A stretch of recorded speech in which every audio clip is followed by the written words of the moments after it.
તો આવજો જનતાનો જનાદેશ હવે આવી ગયો છે। વાપી નગરપાલિકામાં ભાજપનું સંખ્યાબળ વધ્યું છે। 52 બેઠકોમાંથી 37 બેઠકો પર ભાજપના ઉમેદવારોની જીત થઈ હતી। વોર્ડ નંબર 12 માં વિજેતા થયેલા અપક્ષ ઉમેદવારો પણ ભાજપમાં જોડાયા।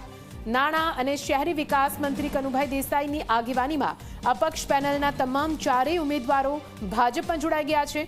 હવે વાપી મનપામાં ભાજપનું સંખ્યાબળ 41 પર પહોંચી ગયું છે। બિલકુલ આ નગરપાલિકામાંથી પાલિકા બનેલી છે અને વાપીમાં ફરીથી આપ જુઓ કે ભાજપની સત્તા કોઈ ખાસ અહીંયા વિપક્ષ કરી શક્યો નથી। વિપક્ષની સીટો 2-4 વધી છે, પણ અહીંયા આમ આદમી પાર્ટીના પણ 3-4 કોર્પોરેટર જીત્યા છે, પણ ખાસ સત્તા પરિવર્તન થાય એવી કોઈ સ્થિતિ નથી ને શાનદાર રીતે વાપીમાં આપ જોઈ રહ્યા ભાજપની જીત થઈ છે।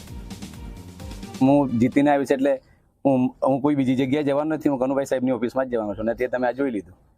કઈ રીતે આશા છે જણોદનો કઈ રીતે વિકાસ થશે? કનુભાઈ છે એટલે વિકાસ જ છે, એનાથી બીજું મને તો અનુભવ છે।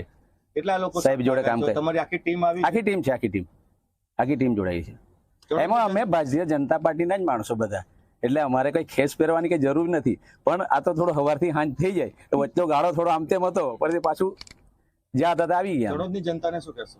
જણોદ જનતાને એક જ કહેવું છે કે જે કમળનું ફૂલ લઈને આપણે ચાલતા હતા તે જ ફૂલ આપણું આજીવન રહેશે ને વિકાસના કાર્યો જેમ ચાલતા છે તેવા આગળ વધશે।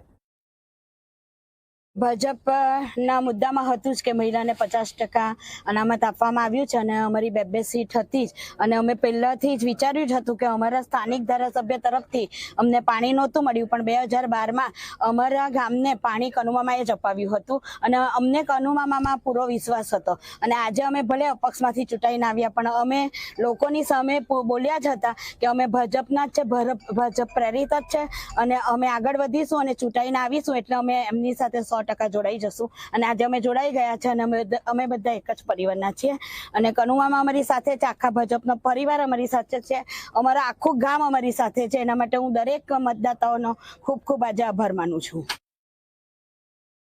આજે વાપી મહાનગરપાલિકામાં ભારતીય જનતા પાર્ટીનો ભવ્ય વિજય થયો છે। એની સાથે સાથે 4 અપક્ષ જીતુભાઈ અને સ્નેહલભાઈની આગેવાની હેઠળ એમના બીજા 2 મહિલા ઉમેદવારો પણ સાથે જોઈન્ટ થયા છે। એમનું નામ છે અસ્મિતાબેન અને રેશમાબેન। બધાને ભારતીય જનતા પાર્ટી આવકારે છે અને ચણોદ ગામના વિકાસ જ્યાંથી એમણે બહુમતીથી વિજય મેળવ્યો છે એ ચણોદના વિકાસમાં અમે સાથે રહીને સૌથી સારા કાર્ય કરીશું એવી ચોક્કસ ખાતરી સાથે હું એમને આવકારું છું।